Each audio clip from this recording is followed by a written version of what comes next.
তো সকাল সকাল এই যে দেখতে পাচ্ছ ওর কাজের ছুটি, যার জন্য বাড়িতে।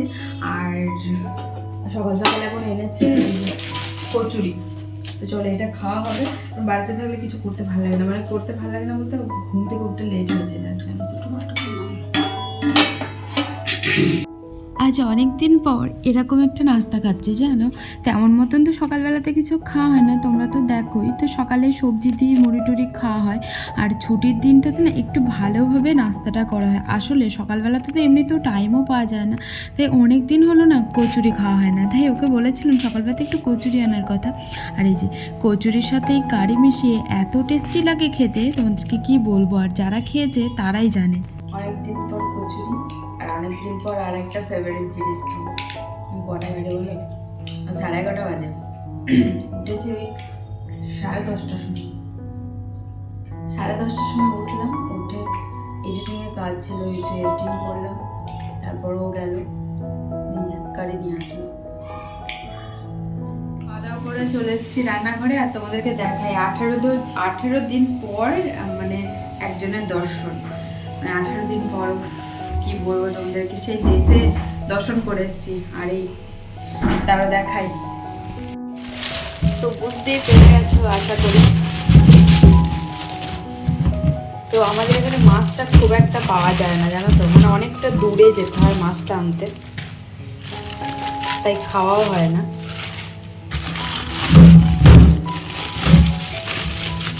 এই যে অনেক দিন পর, 17 থেকে 18 দিন পর সেই দেশে খেয়ে এসেছি আসার আগের দিনকে। এই দেখো দেখিয়ে কি ভাল লাগছে জানো, কাতলা মাছ। চলো ঝটাপট আমি ধুয়ে নিই, আজ ফুলকপি দিয়ে আলু দিয়ে মাছের ঝোল হবে। আর যেহেতু দূরে পাওয়া যায় বলে আর কি আনা হয় না, কাছে কিছু হলে আনা হতো। 1 ঘন্টার রাস্তা অতিক্রম করে যেতে হবে মাছ আনতে, কে যাবে বলো? মাংসটা পাওয়া যায় কিন্তু মাছটা পাওয়া যায় না। কথায় আছে না, মাছে ভাতে বাঙালি। তো আমরা বাঙালিরা কিন্তু একটু মাছটা বেশি ভালোবাসি, তবে আমার খুব একটা ভালো লাগে না মাছ, আমার মাংসটাই বেশি ভালো লাগে। আসলে যেহেতু 18 দিন মতন খাইনি, তাই মনটা না একটু মাছ মাছ করছিল। আর ওর যেহেতু আজকে ছুটি আছে, তাই ওকে বললাম যে যাও একটুখানি মাছ তাহলে নিয়ে এসো গা। অবশ্য আমাদের এখানে মাছের বাজারটা না অনেকটা দূরে, প্রায় আধ ঘন্টা মতন যেতে হয়, তাই আর যাওয়াও হয় না আর আনাও হয় না, ওই মাংসটাই আনা হয়। তবে রবিবারটাও বলে যে নিয়ে আসবো, কিন্তু আমার রবিবারটা না মাংস ছাড়া মাছ খেতে একদম ভালো লাগে না। তোমাদের কার কার এরকম হয় একটু বলো তো, আমার তো একদমই ভালো লাগে না। রবিবার এলেই আমার মনে হয় একটু মাংস হলেই ঠিক আছে, যেহেতু আমি মাছটা অতটাও পছন্দ করি না তার জন্য। তো আজকে যেহেতু ছুটি ছিল, তাই ও পাশের একটা দোকানে একটা বাঙালি বিক্রি করছিল, আর সেখান থেকেও নিয়ে এসছে। তবে মাছটা না খুব একটা ভালো ছিল না। আর এই যে এখান থেকে নিলে না এরকমই হয়, যার জন্যই আশপাশ থেকে না নিই না আমরা। ওই আশপাশের বাঙালিগুলো অনেক বাঙালি থেকে বিক্রি করে, আর অবাঙালিরা তো মাছ খুব একটা খায় না, মাছ মাংস ওরা খুব একটা খায় না, তাই আমাদের এই সাইডটায় না মাছ মাংসটা হয় না খুব একটা।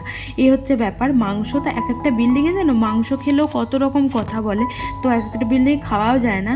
তো সেরকমই বুঝে শুনে বিল্ডিং নিতে হয়, না হলে তো দেখা যাবে যে হয়তো ভাড়া নিয়ে নিলাম, তারপর দেখা যাবে খেতে দিল না মাছ মাংস। এরকম অনেকবার হয়েছে জানো আমাদের সাথে।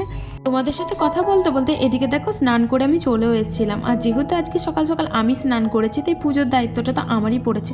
অনেকটা টাইম লাগে আমার পুজো দিতে, তোমাদেরকে তো আগেও বলেছি।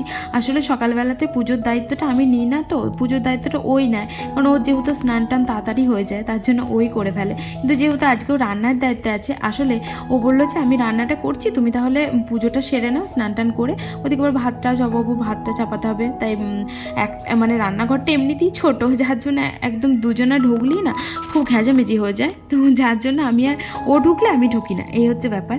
আর যার জন্য আমি বললাম যে ঠিক আছে তুমি তাহলে রান্নাটা করে নাও, তারপর না হয় আমি ভাতটা চাপাবো।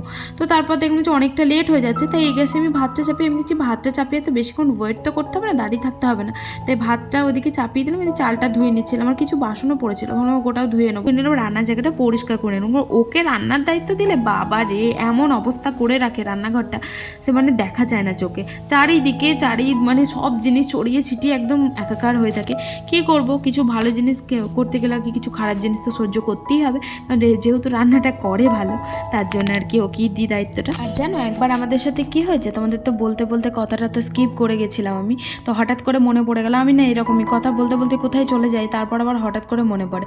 একটা বিল্ডিং নিয়েছিল প্রথমবার যখন আমি এখানে আসি, তখন ওই বিল্ডিংটা আমাদেরকে কিছু খেতে দেবে না। এবার আমরা তো সেটা জানি না, প্রথমে বিল্ডিং মানে ভাড়া নিয়েছি, ভাড়া নেওয়ার পর না ওই একটা সপ্তাহ ধরো রবিবারে মাংস আনা হয়েছে, ঠিক আছে। আর মানে মকান মালিক চলে এসেছে, এসে বলছে যে অবাঙালি আর কি, তো এসে বলছে যে কী ব্যাপার তোমরা মাংস খাচ্ছ। তো ও বলছে যে কেন মাংস তো আপনাকে বলা তো হয়েছিল যে আমরা মাছ মাংস খাই। তো বলছে আমার বিল্ডিংয়ে এসব চলবে না। সে কী অবস্থা জানো না দি, তার পরের দিন কি আমরা বিল্ডিং খালি করে চলে যাই। কারণ দেখো আমরা সত্যি কথা বলতে না একটুখানি খেতে ভালোবাসি, আর আমরা বাঙালি মানুষ, একটু মাছ মাংস না খেলে হয় বলো। তো এখানকার অবাঙালিদের দেখি অনেকেই খায় না, অবশ্য অনেকে আমাদের বাঙালিতেও অনেকে খায় না, যার যার রুচি হয় না, সেটা রুচির ওপর নির্ভর করে, সেটা অবশ্যই ঠিক কথা।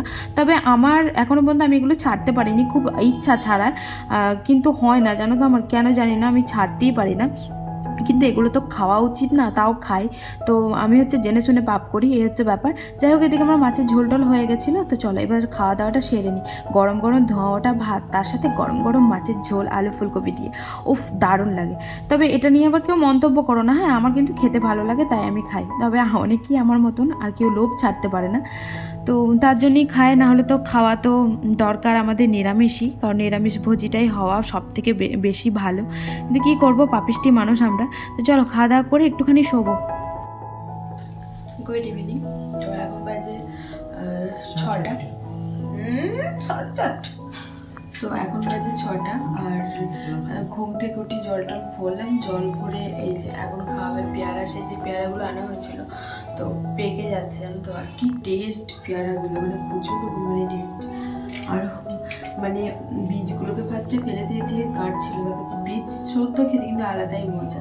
যেমন বীজ রাখো, তুমি যেগুলো খাবে না সেগুলো ও বীজ খায় না পেয়ারা, তাই জন্য ও যেগুলো খাবে না বলছে তুমি যেগুলো খাবে সেগুলো বীজ ফেলে দাও, আর কতগুলো বীজ রাখো আমি খেয়ে নেবো। আমার খুব ভালো লাগে যেন বিশুদ্ধ পেয়ারা খেতে, প্রচণ্ড মিষ্টি, খাবে না বীজ ছাড়াও। তো চলো করে খেয়ে তারপর একটু চা খাবো, মাথা ধরেছে, সকালে চা খাইনি, প্রচণ্ড পরিমাণে মাথা ধরেছে। ফলকোটা খাবো, খাওয়া দাওয়া করার পর তারপর একটু চা করবো, দিয়ে চা করে একটু মুড়ি মাখবো, মুড়ি খাবো। আজকে কাস্টমারটা সকাল থেকে অল্প ছিল না, বিকালে তো থাকে না খুব একটা, যা হয় টানা একটা ঘুম দিলাম। আবার ঘুম থেকে উঠে না রাত্রে পর্যন্ত জল ছিল, ঠান্ডা লেগেছে, কিছুক্ষণ পর দেখলাম ঠিক হয়ে গেল। খাওয়া দাওয়া কমপ্লিট, এখন বাজে 10:30 মতন, আর তাড়াতাড়ি খাওয়া দাওয়া করে নিলাম কারণ কালকেও ছুটি আছে। আর দুটো বাসন হয়েছে, মানে দুটো থালা হয়েছে, সবজি আছে অনেকটা, তারপর ওদিকে ভাতও আছে জানো তো, কালকে সকালে নাস্তাটা হয়ে যাবে। অনেক কটা ভাত আছে, প্লাস আছে, অনেক কটা বলতে একজনের মতন হবে, তো দেখতে হবে ও খাবে না আমি খাবো। আর সবজি আছে অনেকটা, মাছ নেই, মাছ খেয়ে নিলাম সবটা।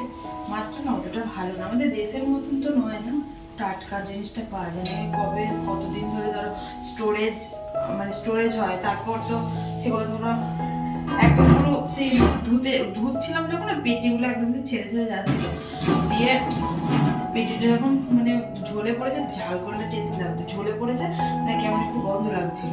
খানগুলো ভালো ছিল, তবে পেটিগুলো খুব একটা ভালো না। তো চলো আজকের মতন ব্লগটা তাহলে এখানে এন্ড করছি, আর ও গেলে কাজরা ফেলতে।